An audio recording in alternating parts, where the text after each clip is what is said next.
It's February. The ground is cold. Let's get the shoes back on.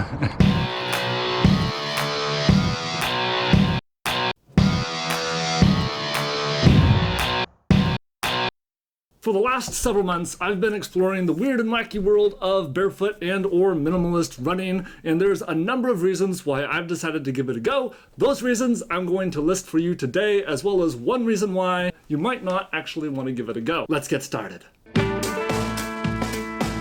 Reason number one is that you want to start with as little intervention for natural body mechanics as possible.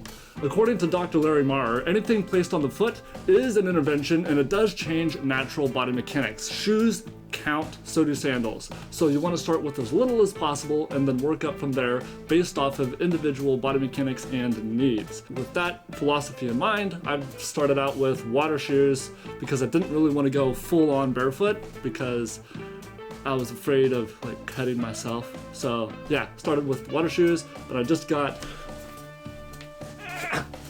some proper zero shoes, barefoot friendly shoes, and I'm going to work up from there.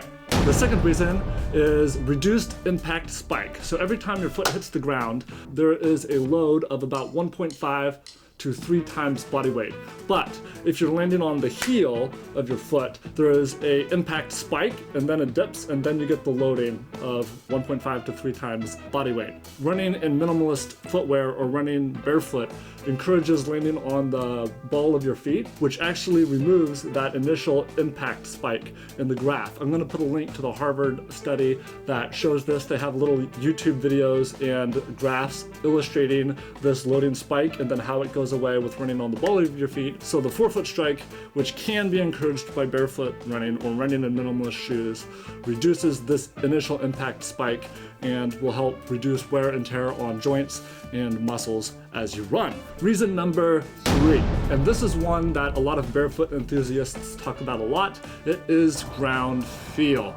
So basically what they're saying is that when you're wearing a cushy pad on your shoes, you don't feel the ground as much, and so it results in striking the ground harder than you might otherwise in order to send the necessary sensory data to your brain from your feet to know how you're running and what your gait looks like. The ground feel allows the body to adjust naturally to how the terrain is interacting with your feet and adjust your gait and stride and other running mechanics more naturally than you would if you had that sensory information dampened by a thicker sole on your running shoe. So reason number 4, natural movement.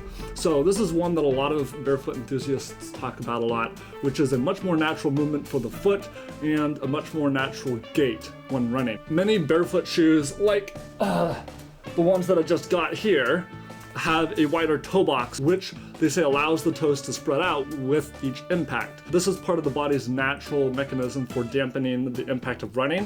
When the toes spread out, it increases the surface area of each impact to help absorb that impact naturally. Now, Dr. Larry Maher says that most shoes unfortunately do not allow this, and it basically dampens the body's natural shock absorption mechanism. Another part that barefoot enthusiasts talk about is with natural movement, you're encouraged to run on the front of your foot, as I mentioned earlier, which actually will help increase arch strength and foot musculature in general. This is something that a lot of foot doctors will encourage. When removing a more traditionalist shoe, it raises the question of what about injuries, especially in regards to stepping on sharp objects or unfriendly objects on the ground. And this is where something like a minimalist shoe comes in, where you have the flexibility and the wide toe box that is required, and also not as much padding, but you also have that rigid protection between you and the ground so that way you don't get cut up, which is why I'm going this route and not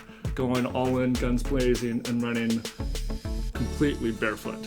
But there is one other question about injury, and that is impact injury, right? Because you're removing that foam pad that a more traditionalist running shoe like my Nikes have, and you're just running on basically a few millimeters of rubber. In this case, they have a thin insole that I can actually take out if I wanted a more barefoot ground feel. The argument that barefoot enthusiasts make is that by allowing more natural body mechanics, your body will adapt and get stronger and not actually get injured as much as if you had that sensory deprivation and that cast on your foot that they refer to when they discuss more modern running shoes. Anytime support is given to the body adapts to that support, and the muscles that would otherwise handle that task atrophy. So then encouraging more natural movement encourages the body to take over those tasks, strengthening the muscles that would naturally handle that task anyway, that is now being outsourced to a more rigid running shoe. Finally, one reason that you might not want to engage in barefoot or minimalist running is that certain people are genetically or biomechanically not predisposed to running and will need the support of modern running shoes and modern orthotics in order to allow them that free range of motion. And attempting to run barefoot or minimalist footwear will range from mildly uncomfortable due to something like a bone spur to potentially damaging if you have tendon or muscle issues that need to be treated through something like orthotics. I'm still exploring, and I'm not 100% confident that what I'm doing is correct or even the best way to go, but I'm curious and I've found enough reasons, including the ones I just listed, for giving it a try, but it might not be for everybody, so sit back, relax, let me take the pain, and then I'll tell you how it goes. I'm trying to take it slow. We'll see. That's it for today. Thank you for watching. Bye!